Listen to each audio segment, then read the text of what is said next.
Geolocated footage reveals that Russian forces have made significant advancements in and around Katerynivka.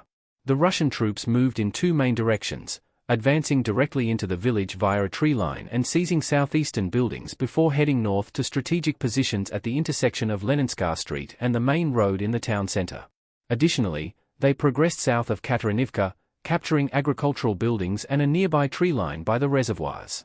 In response, Ukrainian forces launched grenades and anti-tank mines at Russian positions, reportedly causing at least 10 Russian casualties. Recent reports indicate that Russian forces have likely advanced west of Synkivka through the forests. This movement was facilitated by a previous advance to Petropavlivka, which protected their eastern flank. The western flank faced minimal threat, with only small groups of Ukrainian troops near the Oskil River. It is believed that this area is now a contested grey zone. Geolocated footage shows that Russian forces have advanced toward Vozdvyzhenka, capturing agricultural buildings on the village's southeastern outskirts.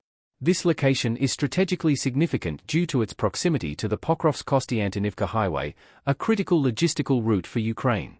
Additionally, Russian troops progressed along a tree line south of Vozdvyzhenka, securing the remainder of the village following previous setbacks at the Battle of Novo-Alexandrivka. Geolocated footage shows that Russian forces have sealed the Krasnohorivka-Nevelske salient, captured Jalandruhe, and entered Zoryane.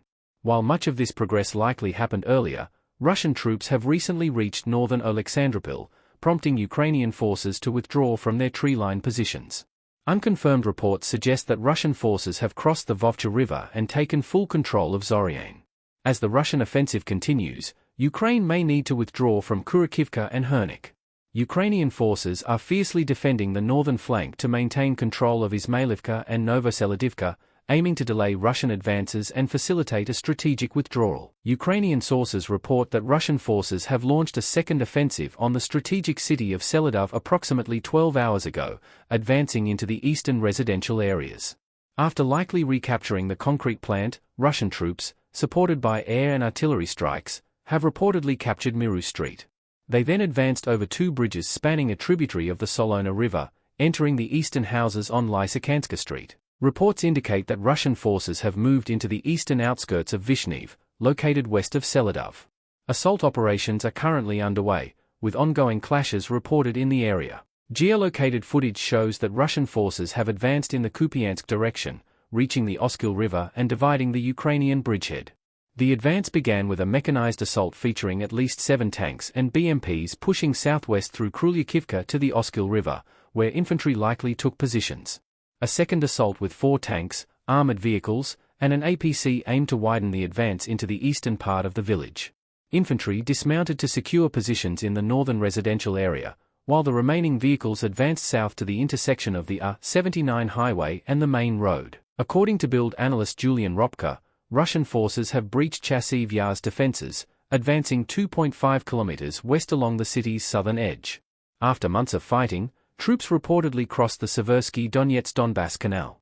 Ropka suggests that instead of continuing westward, Russian forces are likely to shift their focus north toward the center of Chasiv Yar. Local authorities report that strike UAVs targeted distilleries in the Tula and Tambov regions, damaging the Efremov distillery and a plant in Luzhkovskaya, Tula region.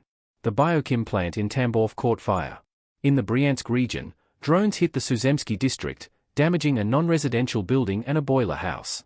A drone crash in the Voronezh region sparked a fire at an industrial site. No casualties were reported.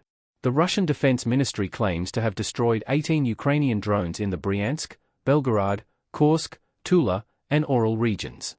New online videos reportedly show North Korean military presence in Russia, with footage possibly capturing a unit from the 127th Motorized Rifle Division in Sergeyevka, Primorsky Krai, according to ASTRA.